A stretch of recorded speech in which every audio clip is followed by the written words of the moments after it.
You're watching the first Newshour Debate on Times Now Super Prime Time. Well, from our studios in New York, we have Ravi Batra, he's a senior advocate. He's joining us live from there. We'll throw a couple of questions straight at him first. But I'd also like to introduce the other panelists. Lisa Curtis, Senior Fellow of the Heritage Foundation. She's with me in our studios in Mumbai. She's visiting. Sankarshan Thakur, Roving Editor of the Telegraph.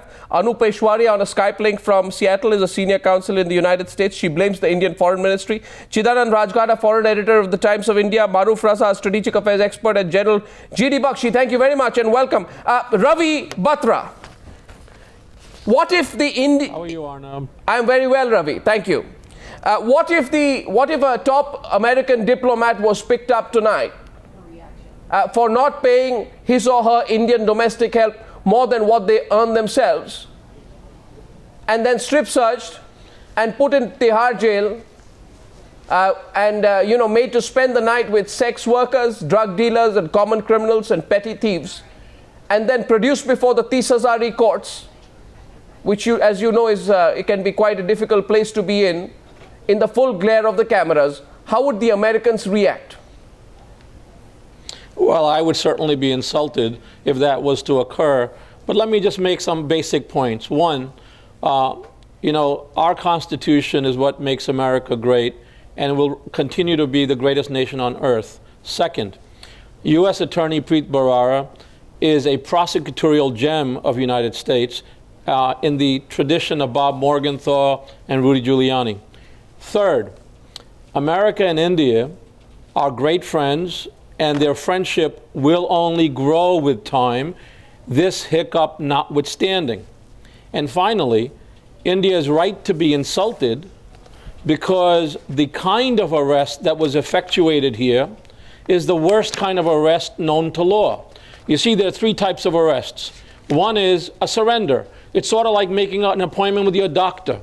The defense attorney calls up the prosecutors and says, we'll surrender the accused at such and such date, such and such time. Is that convenient? And it's worked out. The second kind of arrest, not so nice, is an arrest at home of the accused. But it's still somewhat private, although disturbing. The worst kind of arrest, which has the shock and awe of Desert Storm, is when you pick somebody up on the street, suddenly, you didn't answer my question. No, you didn't answer my question because, we're going to a very... No, one second. First of all, Ravi, your emotional response that America is the greatest nation in the world. One second.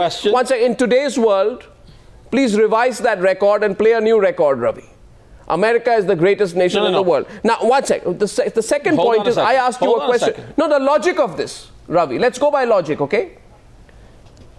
You expect an Indian diplomat who gets paid $4,180 per month to pay her domestic servant $4,500 a month. The case is ongoing in the Indian courts. The Indian courts have ruled on the matter, and there is a certain action which the Indian courts have asked vis-a-vis this lady who files the complaint. So this is an ongoing matter in the Indian courts which you must respect. One second. The question is this. The question, Ravi, 1 minute. Ravi, you're asking the wrong question. Ravi, 1 sec. I want to know which American diplomat in the world pays his or her domestic help more than their own salary, and why I cannot expect your great American laws to apply on your own people. Okay, Lisa, you want to come in on that? May I answer? May I answer? Okay, you can answer, and then Lisa wants to come in. Yes. All right. Okay, but before somebody comes in, I just want to clear something. You asked me if India was to arrest an American diplomat, yes, how would America feel? Yes. And I answered to you, I would feel insulted. No, it's not. And I already admitted that India is right to feel insulted that Devyani was arrested. No, being insulted Devyani, is not our right. In official events. No, she's a smart, bright person. I'm sorry. Do not try the case. Do not try a legal case on media. Well, I am going to try. This is a matter which is beyond the law. I think this is a matter of foreign relations. I think you must understand. Sovereign treats another sovereign. Ravi, now we agreed that you would listen to the other side now after your introductory comments, right? So Lisa wants to say something here and then we have responses. Don't forget, there is a Vienna Convention you've signed in on. You have to treat consular officers with due respect and take appropriate steps to prevent any attack on their person, their freedom, or their dignity. And you have done all three in this case. So you can take that whole argument about America being the greatest nation in the world and throw it into the dustbin tonight, Ravi. But anyway, let's get Lisa's point of view on this. Lisa, which American diplomat pays their domestic help more than what they earn themselves? Look, there are two issues. The first issue is whether a U.S. law was broken, and that certainly deserves to be looked at. And if that is the case, then the arrest is warranted, and the case is warranted, and it has to go through the U.S. court system. It's not a matter of what level is being paid. There are laws to be followed, and if you're serving in that country, you have to serve in those laws, and you have to be But America has no regard for other countries' laws. And Then you must also agree, Lisa, that if that were to be the case, in 2004, an American Marine called Christopher Van Gotham is involved in a car crash that kills a top Romanian musician. He is helped by the CIA and the American embassy there to flee the country. The Romanians are livid. They say he has killed a Romanian. You cannot do this. You have to lift his diplomatic immunity. The United States says, forget it. We will conduct our own investigation. We'll decide what to do with it. So my question to you is, how come this nation, which by the way is falsely called the greatest nation in the world, decides that its laws are appropriate for everyone, including those in its territory and those outside? I'm sure America does not think it owns the world. The second issue, as saying... But how do these laws not apply on the Americans? Issue, and then I will grant you Arnab, that you have to look at the procedure of the arrest and whether it wasn't appropriate for a diplomat, and whether the process was there are two questions here. Here is the hypocrisy. And I grant you that perhaps the U.S. has to consider whether an apology is in order. It's not an apology. No, it's not an apology. America, Lisa, but the way America is carried forward. With due respect, Lisa, America is a hypocritical country, because when two women are accused of shoplifting in an Arlington in Virginia in September 2012. One of them is a Romanian, and is a Jordanian, sorry, in this case. And she says, I have diplomatic immunity. It's a serious case, but within 24 hours of the pressure being put, she is released on court summons. In this case, Devyani is handcuffed. She is strip searched for a fraud which is part of a court process going on in India. Why would you do this to an Indian and not to a Jordanian? Well, I don't think... Why wouldn't you? Why would the New York police have any reason to want to intentionally humiliate an Indian Racism diplomat? is the most obvious reason. I don't buy that. Why wouldn't you buy that? I mean, America has a history of racism. We have a process of how it has a history of racism. Handled. But, does America have a history of racism or not? Let's get to the important point, which is the U.S. and India have a broad agenda. They have an important relationship. There's no reason. This is something that you can't do this to a top diplomat and expect to have a relationship. I'm sorry. You just cannot do this. And we remember what you did with Raymond Davis. Ravi, one sec. Let's get Maroof Raza, Chidanand Rajghatta, everyone into the debate. Maroof, would you like to go first? You've heard the two responses from both Ravi Batra in the U.S. and Lisa with me here in the studio. Yeah.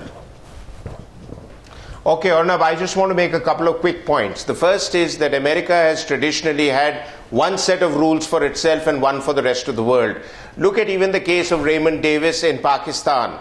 You know, he was extradited from Pakistan saying that he had diplomatic immunity when the first press reports that came out of the United States said that he was a consular employee in Lahore and not with the diplomatic mission in Islamabad. But later America itself changed its stance because they wanted him out and they paid blood money to get him out. The second thing is that America wants to do business with the rest of the world, but every time when their own interest and their laws come into play, they say that our laws apply. Even if you look at in the case of the consular access and the Geneva Conventions and the Vienna Conventions of 61 and 63, America has its laws far superseding the consular access rules that apply for the rest of the world in 1963. And now they say that Devyani has broken the rules, but they are not willing to accept the fact that it's not just Devyani, but it's a whole lot of other embassy employees who were given a visa by them after due investigations. And visas for America are not easily obtainable, let me tell you that. So the third thing which I want to bring out is... Arnab, the third and most important thing is that in the case of Devyani, the Americans have gone completely over the top because there is a disconnect between the internal agencies and the homeland agencies of America. And how come the disconnect is not there for Jordanians? With India. How come the disconnect is not there for British people? Yeah, how come the disconnect is only for Indians? What does the disconnect stem from, Maroof? Arnab, for too long, the United States...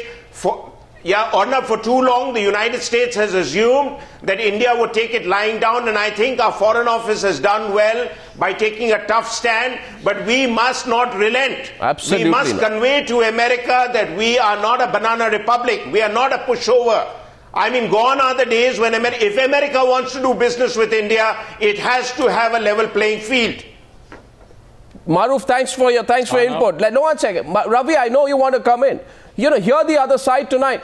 American hypocrisy has now become globally legendary. May I remind you, Ravi, before you continue, that American hypocrisy has gone to a level where to protect a killer called Raymond Davis, you actually threaten to cut off all aid to Pakistan. When Pakistan organizes the killing of hundreds of innocent Indians in terror attacks, you look the other way and you say it's your problem. But when your murderer, your CIA contractor kills two honest Pakistanis, you even threaten to cut off aid. You have no business doing what you did to Devyani tonight. And let me say this to you, Ravi, you would not dare, not you, but the United States of America, which calls itself the greatest nation in the world, would not dare to do it with a Chinese. You would not dare, because they would bring you down to your knees. Let's get General Bakshi also in. General Bakshi. Arnab, I'm very sorry to state, this is not an inadvertent action. It's not. This is a deliberate and calculated insult. And it is very difficult to fathom as to what occasions this particular and deliberate insult that has been meted out to our country. On the one hand, we are told that we are strategic partners, that against a rising China, we must cooperate, that we are, the core, the peace, the resistance of the pivot to the Pacific. And at the end of it, if we have friends like these, who needs enemies? On the one hand, you are told that you are our most allied of allies here in this particular region. And, you need to hear this. You go and support Pakistan. You have been trying to, ensure that Pakistan is treated as some kind of a superpower. India can't give weapons to Afghanistan. I repeat. Chidanand, no, Ravi, we're coming back to you after Chidanand. Hear it from this side. Let me tell you this. When a thief and a vandal called Michael Fay, a civilian, if I may say so, not a diplomat. Anu, you seem very upset sitting there in Seattle. When a thief and a vandal called Michael Fay in 1994 is sentenced for theft and vandalism in Singapore, within minutes, none other than President Bill Clinton organizes a news conference and says that, we are going to lodge a very strong protest with the civilian authorities. Caning, he says, is an excessive punishment. At no point of time does the American president at that point of time have any respect for Singaporean law and the gravity of the crime committed by that young man. That's hypocrisy, Anu, but I'd like to get Chidanand in. Chidanand. Arnab, thank you for letting me into the India venting hour and America bashing hour.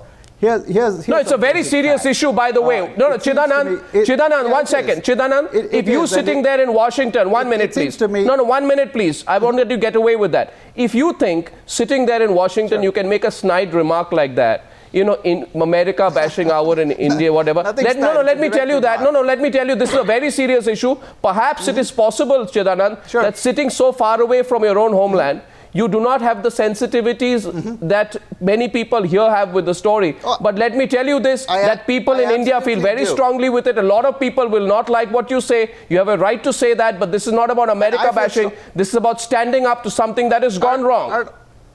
So please don't make a snide, superficial remark on that, please. Thank you.